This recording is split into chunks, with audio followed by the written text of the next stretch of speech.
Yo, what's up? Welcome back to another episode of the SWAS College Football Week 3. Friday night, got a few FBS matchups here. I had Wake Forest, plus 7.5. I like the bet, too, and it certainly looked great.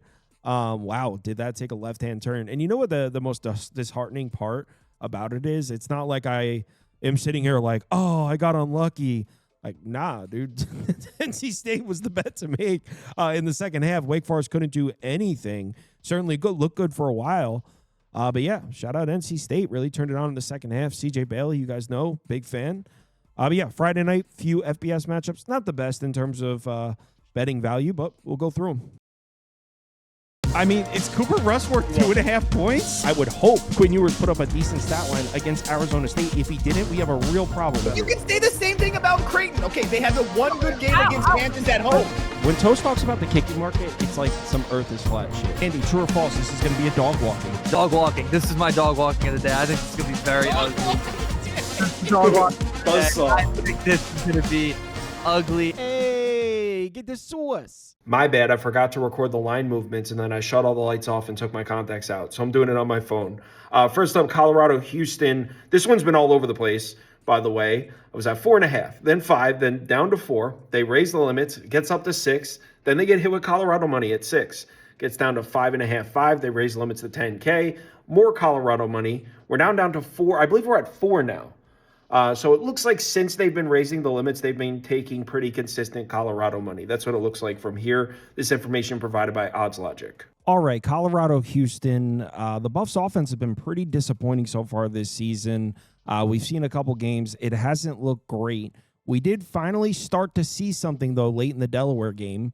Now, it's Delaware. How much do we really want to take away from these numbers? But it started off ugly. Late in the second quarter, it was just 10-7. Colorado was playing a game against the Blue Hens here, and then they made the quarterback change. Sophomore Ryan Staub came in, and he started slinging it.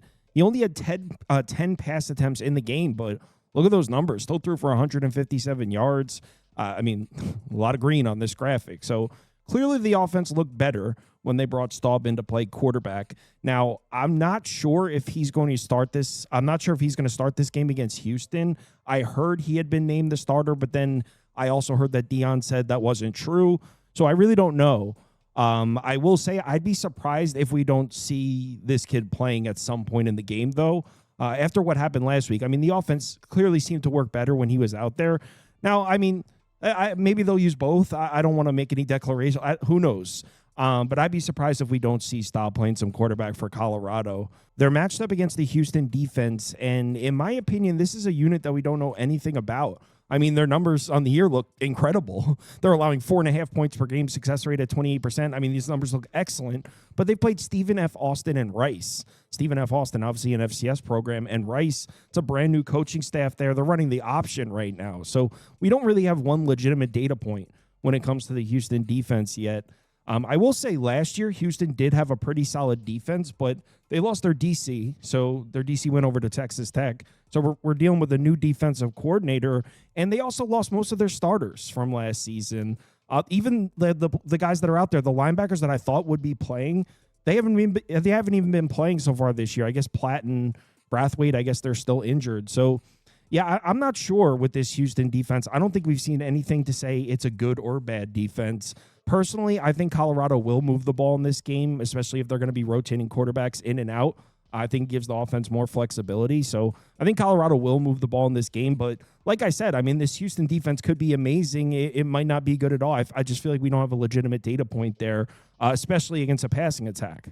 So I think Colorado will move the ball a little bit in this one. On the other side, this is where, I mean, this is rough. Both of these units are off to terrible starts so far this season. I mean, Houston may be averaging 31 points per game, but that's very misleading. I mean, this offense has been struggling. In the Rice game, they had a pick six. They had a 74-yard touchdown and a 42-yard touchdown.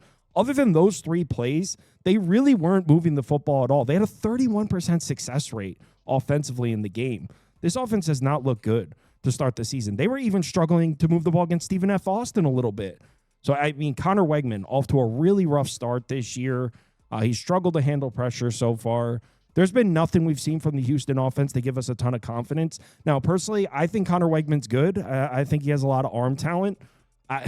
over the course of his career, it's been shaky. We've seen a lot of really bad moments. So I do think Houston's offense has a decently high ceiling. Based on what we've seen so far, it's tough to really have faith in it.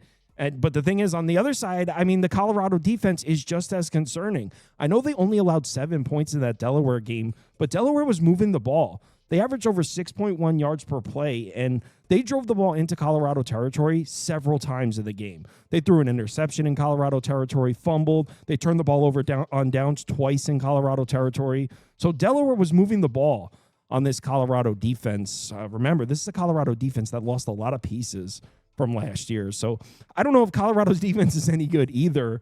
Kind of just a big question mark on that side of the ball.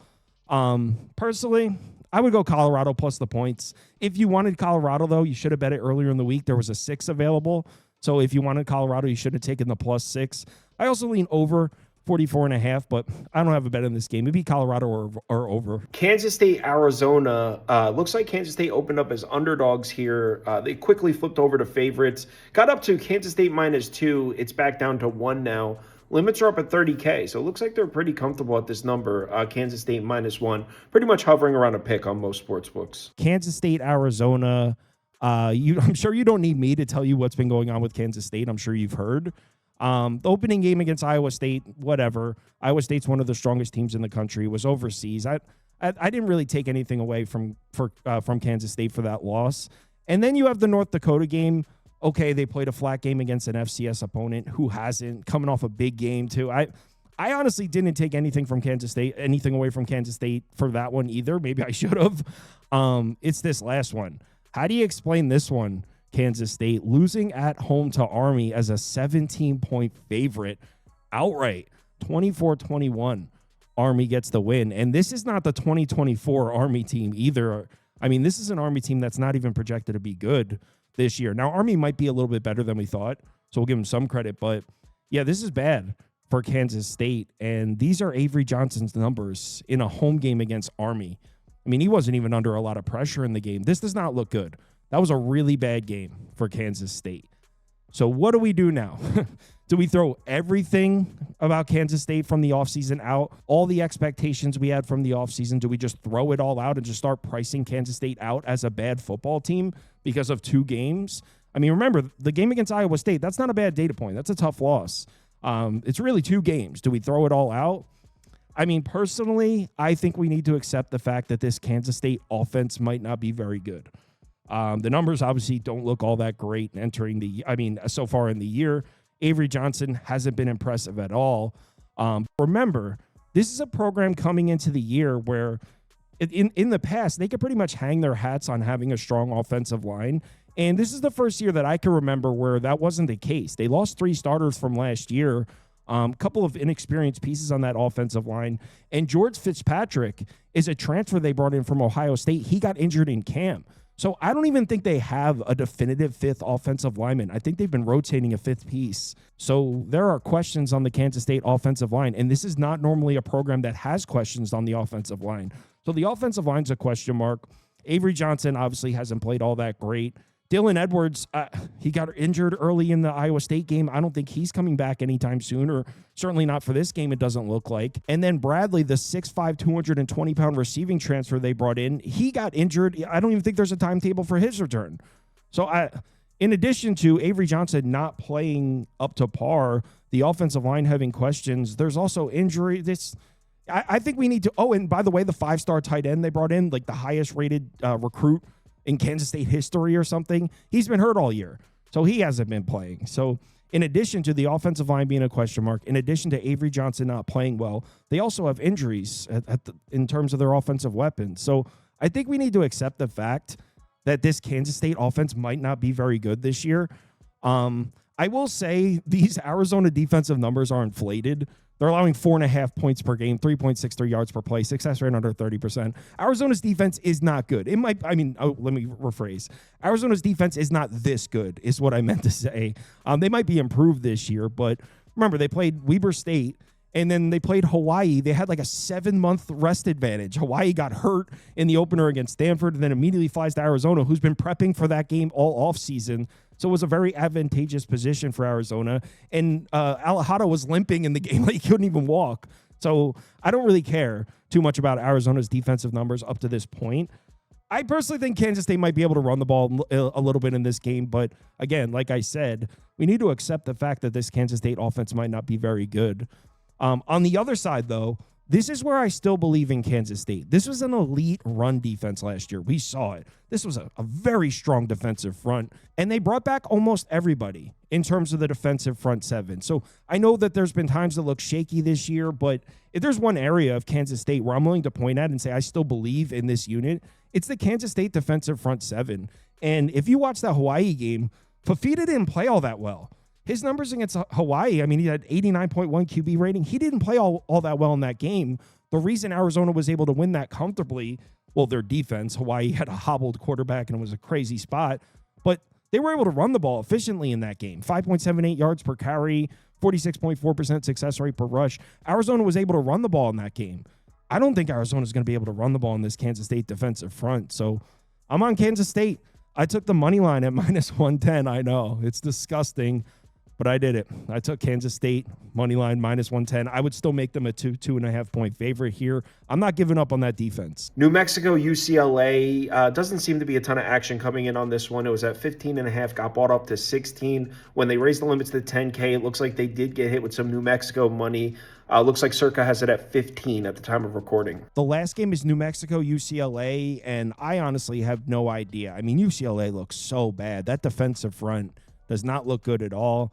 Nico has made some plays at times, but the offense is inconsistent. That looks to be a really bad football team. I didn't think New Mexico was going to be any good this year, but X seems to be a pretty good coach, and the college football heads seem to like him. I don't know. The college football experience guys really love New Mexico here, so I'll just say New Mexico, but I really don't know on this one. I wouldn't lay a big number with UCLA the way they've played. That's all I'll say.